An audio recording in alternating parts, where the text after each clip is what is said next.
Hello guys, ಈ ವಿಡಿಯೋದಲ್ಲಿ nested loop ಅಂದರೆ ಏನು ಅಂತ ತಿಳ್ಕೊಳ್ಳೋಣ. ಅದನ್ನ ಎಲ್ಲಿ ಯೂಸ್ ಮಾಡ್ತೀವಿ ಅಂತ ತಿಳ್ಕೊಳ್ಳೋಣ.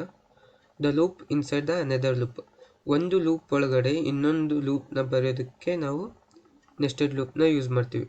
It is use to task the involve interacting over the multi dimensional data. Means ನಮಗೆ multi dimensional data means multiple condition check ಮಾಡ್ಬೇಕಂದ್ರೆ ಇಫ್ ಒಳಗಡೆ ಇನ್ನೊಂದು ಇಫ್ ಹಾಕಿ ನಾವು ಚೆಕ್ ಮಾಡ್ಬೋದು. Nested for loop. ಈಗ ನಾವು ಫಾರ್ ಲೂಪ್ ನೆಸ್ಟೆಡ್ ಆಗಿ ನೋಡೋಣ. It is use to print the patterns.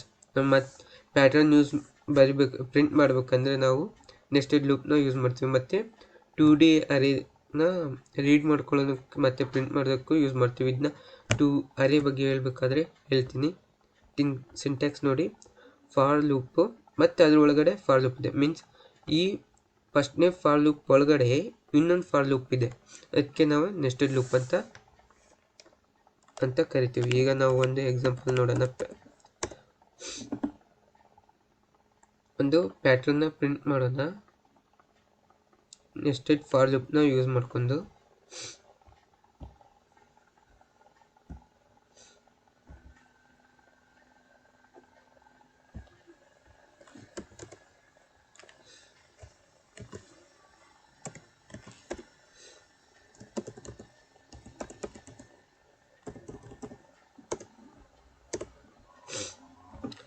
ಯಾವ ಥರ ಅಂದರೆ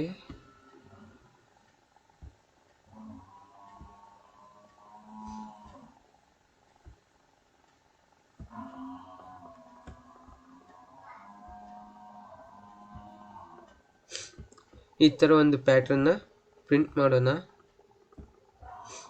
ನೋಡೋಣ ಹೇಗೆ ಮಾಡೋದು ಅಂತ.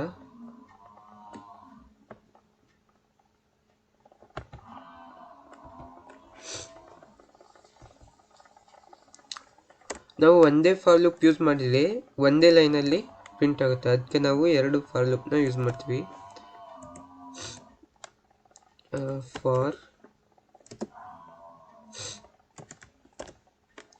ಇನಿಷಿಯಲೈಸೇಷನ್ ಮಾಡ್ಕೊಳ್ಳೋಣ. I is equal to 0, I greater than 3 ಇರೋವರೆಗೂ ಪ್ರಿಂಟ್ ಆಗಬೇಕು. ಮೀನ್ಸ್ 3 ಡಾಟ್ ಕೊಟ್ಟಿದ್ವಲ್ಲ, ಅದಕ್ಕೆ 0ದಿಂದ 3 ಅಂದರೆ 3 ಡಾಟು ಪ್ರಿಂಟ್ ಆಗುತ್ತೆ ಫಸ್ಟ್ನೇದು. ಆಮೇಲೆ ಇನ್ಕ್ರಿಮೆಂಟ್ ಮಾಡ್ಕೊಳ್ಳೋಣ.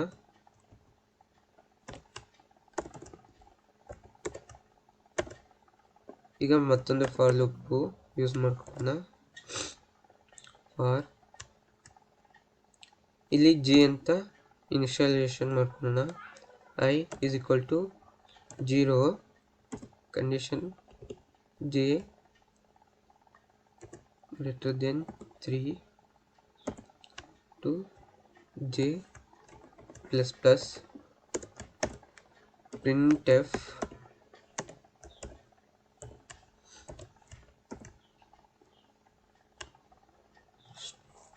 star. ಇಲ್ಲಿ ಕಾಣೋಣ. ಈಗ 3 ಡಾಟ್ ಆದಮೇಲೆ ನಮಗೆ ನೆಕ್ಸ್ಟ್ ಲೈನ್ ಬರುತ್ತಲ್ಲ, ಅದಕ್ಕೆ ಇಲ್ಲೊಂದು printf ಬ್ಯಾಕ್ಸ್ಲ್ಯಾಶ್ ಅನ್ನ ಹಾಕೋಣ.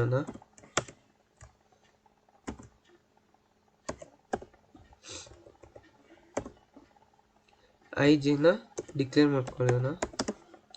I, J. ಈಗ ಕೋಡ್ನ ರನ್ ಮಾಡೋಣ, ಏನಂತ ಬರುತ್ತೆ ಅಂತ ನೋಡೋಣ. ನೋಡಿ, ಈಗ ಫಸ್ಟ್ ಫಾರ್ ಲೂಪ್ ಏನಿದೆಯಲ್ಲ, ಫಸ್ಟ್ ಫಾರ್ ಲೂಪು ಟ್ರೂ ಆಗುತ್ತೆ, ಕೆಳಗಡೆ ಫಾರ್ ಲೂಪಿಗೆ ಬರುತ್ತೆ. ಆ ಫಾರ್ ಲೂಪಲ್ಲಿ ಕಂಡೀಷನ್ ಫಾಲ್ಸ್ ಆಗೋವರೆಗೂ ಆ ಸ್ಟಾರು 3 ಸತಿ ಪ್ರಿಂಟ್ ಆಗುತ್ತೆ. ನೆಕ್ಸ್ಟ್ ಲೈನ್ ಪ್ರಿಂಟ್ ಮಾಡಿ ಮತ್ತೆ ಮೊದಲೇ ಫಾರ್ ಲೂಪಿಗೆ ಹೋಗುತ್ತೆ. ಮತ್ತೆ ಅದು ಹಾಗೆ ಫಾಲ್ಸ್ ಆಗೋವರೆಗೂ ಫಸ್ಟ್ನೇ ಫಾರ್ ಲೂಪ್ ಆಗೋವರೆಗೂ ಲೂಪು ಎಕ್ಸಿಕ್ಯೂಟ್ ಆಗುತ್ತೆ. ಥ್ಯಾಂಕ್ಸ್.